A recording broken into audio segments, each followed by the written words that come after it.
Debat akan saya mulai dalam waktu 3, 2, 1. Perspektif dari debat ini harus jauh lebih luas karena kita tidak hanya sedang bicara tentang struktur perusahaan OpenAI semata.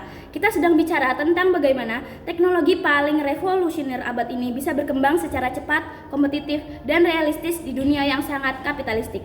Dan saya rasa pihak proposisi terlalu romantis melihat AI sebagai proyek moral murni, padahal AI adalah industri teknologi paling mahal, paling kompetitif, dan paling strategis di dunia hari ini.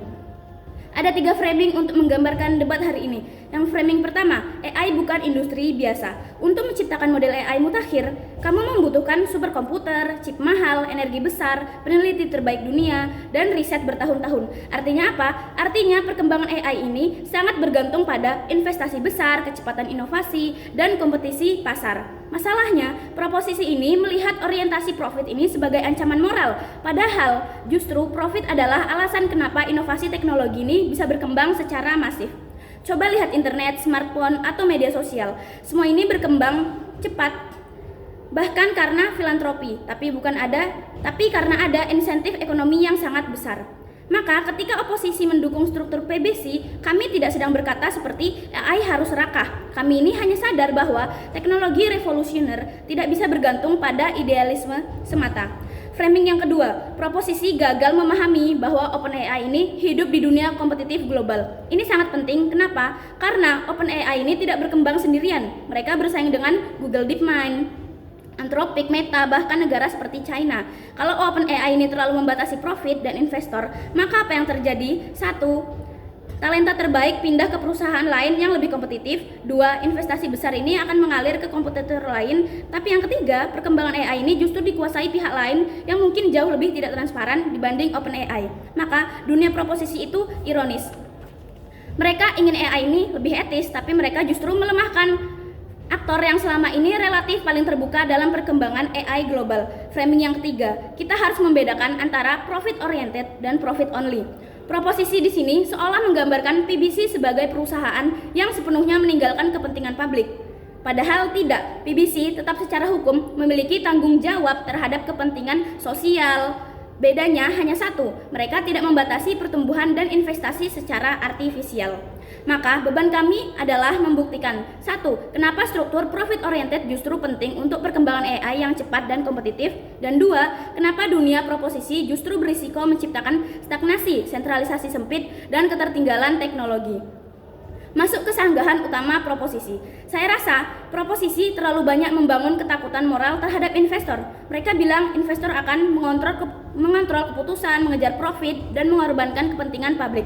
Masalahnya, mereka di sini gagal untuk membuktikan kenapa model capped profit otomatis menghilangkan pengaruh investor. Karena realitanya, bahkan dalam struktur capped profit, OpenAI tetap membutuhkan investasi besar. Artinya apa? Artinya investor di sini tetap punya pengaruh. Bedanya apa? Dalam dunia proposisi, investor besar justru enggan masuk dalam jangka panjang karena keuntungan dibatasi. Outputnya apa? OpenAI di sini semakin bergantung pada sedikit investor yang benar-benar bersedia masuk. Ironisnya, ini justru meningkatkan sentralisasi kekuatan investasi, bukan menguranginya. Tapi yang kedua, proposisi di sini terlalu romantis tentang open source. Mereka seolah bilang kalau kode dibuka, semua orang akan sejahtera.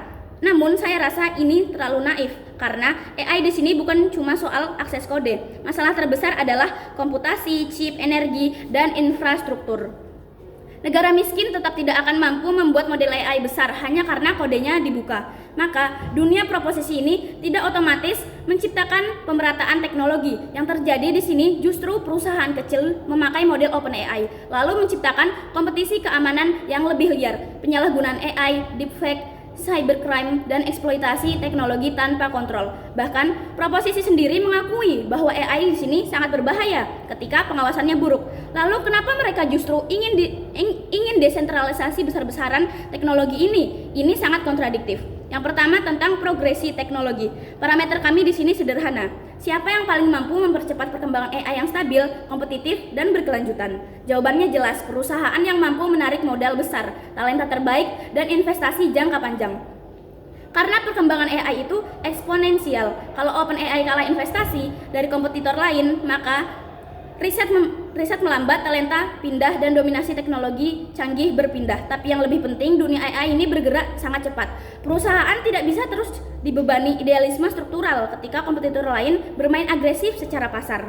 Karena pada akhirnya, kalau OpenAI ini kalah, yang menang ini bukan AI etis. Yang menang adalah perusahaan atau negara lain yang mungkin lebih tertutup. Tapi yang kedua, tentang kepentingan publik. Saya rasa proposisi salah besar ketika menganggap profit dan kepentingan publik selalu bertentangan, karena justru semakin besar dan sukses OpenAI, semakin luas dampak teknologinya bagi masyarakat. Dan ChatGPT hari ini bisa diakses jutaan orang di dunia karena OpenAI di sini berkembang secara masif dan punya sumber daya yang besar.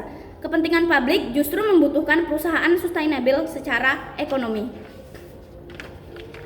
Tapi yang ketiga, tentang realisme dunia modern. Saya rasa proposisi terlalu idealistik melihat dunia teknologi, karena teknologi besar ini tidak pernah berkembang murni karena moralitas saja. Kontrafaktualnya apa? Dalam dunia proposisi, profit ini dibatasi dan lain-lain. Sedangkan di dunia kami, OpenAI ini tetap punya kewajiban sosial lewat struktur PBC, tapi juga memiliki fleksibilitas untuk berkembang cepat, menarik investasi besar, dan mempertahankan posisi di strateginya dalam perlombaan AI global.